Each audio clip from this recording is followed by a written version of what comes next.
Anda kembali di Metro Siang pemirsa dan saatnya segmen Fact Check. Kereta api berantas rute Jakarta Blitar menabrak truk tronton di perlintasan sebidang Jalan Madukoro Semarang pada Selasa malam lalu. Dan hingga kini polisi masih memeriksa sejumlah pihak terkait dengan penyebab kecelakaan.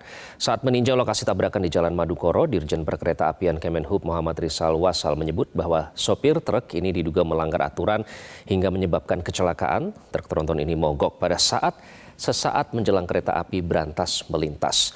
Menurut Rizal, sebenarnya sudah ada larangan truk melintas di Jalan Madukoro Semarang, namun diabaikan oleh truk tronton yang mogok tersebut hingga tertabrak kereta berantas lalu meledak. Dan bagaimana kronologis, apa penyebabnya dan siapa yang kira-kira bertanggung jawab dalam insiden kereta tabrak truk ini? Inilah Fact Check Metro Siang.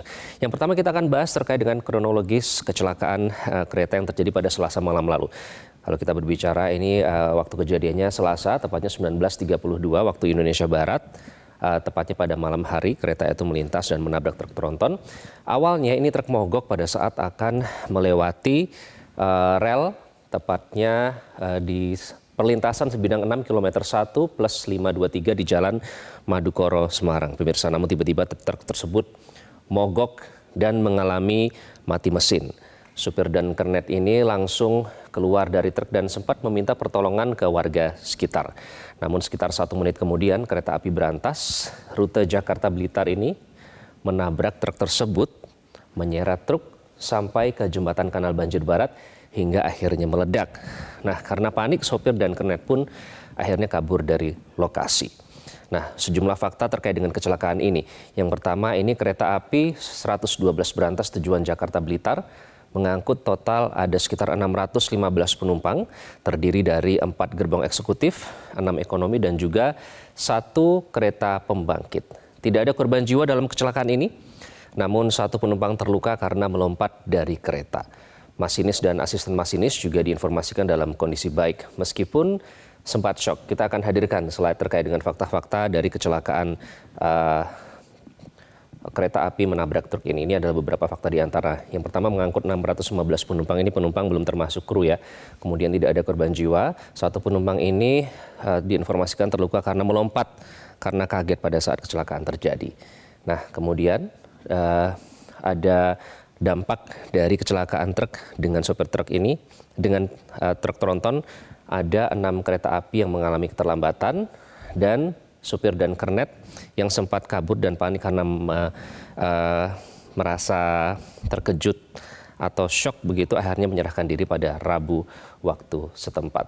Dan sementara itu hingga saat ini supir dan kernet masih menjalani pemeriksaan. Kemudian terkait dengan penyebab kecelakaan, publik pun menerka-nerka apa yang menjadi penyebabnya.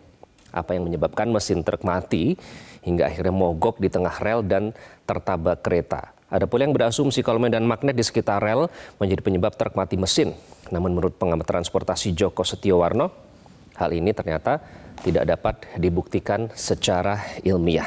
Pernyataan dari Joko, menurutnya truk yang mengalami kecelakaan ini berjenis trailer low bed atau low boy yang ground clearance-nya atau permukaan di bawahnya itu sangat rendah, hanya sekitar 20 cm. Hal ini sesuai dengan pernyataan dari PT KAI Daops 4 Semarang yang menyebut bahwa truk bernomor polisi B9943IG tersebut istilahnya ceper hingga tersangkut di rel kereta pada saat sirene palang pintu berbunyi. Nah, PT KAI Daops 4 Semarang pun meminta Dishub untuk memasang beberapa larangan di area kecelakaan untuk menghindari kejadian serupa lebih lanjut. Nah, lalu kita berbicara tentang SOP atau Standard Operational Procedure yang harus dipenuhi oleh pengelola kereta api. Ada beberapa di antaranya pemirsa yang wajib dan harus ada. Ini adalah ketersediaan alat pemadam api ringan atau APAR. Itu wajib ada dan harus dicek ketersediaannya. Kemudian alat pemecah kaca, kemudian tombol atau rem darurat, alat pengganjal roda kira-kira bentuknya seperti ini, dan juga petunjuk jalur evakuasi. Nah, jalur inilah yang harus digunakan pada saat kondisi darurat untuk mengevakuasi seluruh penumpang ke tempat yang lebih aman. Nah, dalam kasus di perlintasan rel Semarang ini seluruh penumpang di 2 gerbong depan diarahkan menuju ke gerbong di belakangnya sehingga tidak sampai timbul korban. Kemudian kita berbicara tentang bagaimana aturan kendaraan yang melewati perlintasan kereta, pemirsa. Hal ini sudah diatur dalam Undang-Undang Nomor 23 Tahun 2007 tentang Perkeretaapian Pasal 181 Ayat 1, di mana isinya itu setiap orang dilarang atau diatur sangat detail di situ ya, hingga menyebutkan dilarang untuk menyeret, menggerakkan, meletakkan atau memindahkan barang di atas rel atau melintasi jalur kereta api. Dan jalur kereta ini juga hanya boleh digunakan untuk angkutan kereta api dan bukan untuk kepentingan lain. Oleh karena itu polisi kini masih mendalami keterangan dari supir dan kernet truk. Sementara PT KAI Daops 4 Semarang tengah mendata apa saja kerugian material dari tabrakan ini untuk selanjutnya meminta ganti rugi kepada pemilik truk. Lalu bagaimana dengan penegakan hukumnya pasca kejadian? Polisi hingga kini masih melakukan investigasi dan memeriksa supir truk berinisial HS yang merupakan warga Kendal dan kernet berinisial S warga Temanggung. Polisi juga memintai keterangan dari masinis, asisten masinis, serta petugas palang pintu. Polisi juga akan menggunakan data yang dihimpun oleh tim Traffic Analysis Accident untuk menentukan tersangka.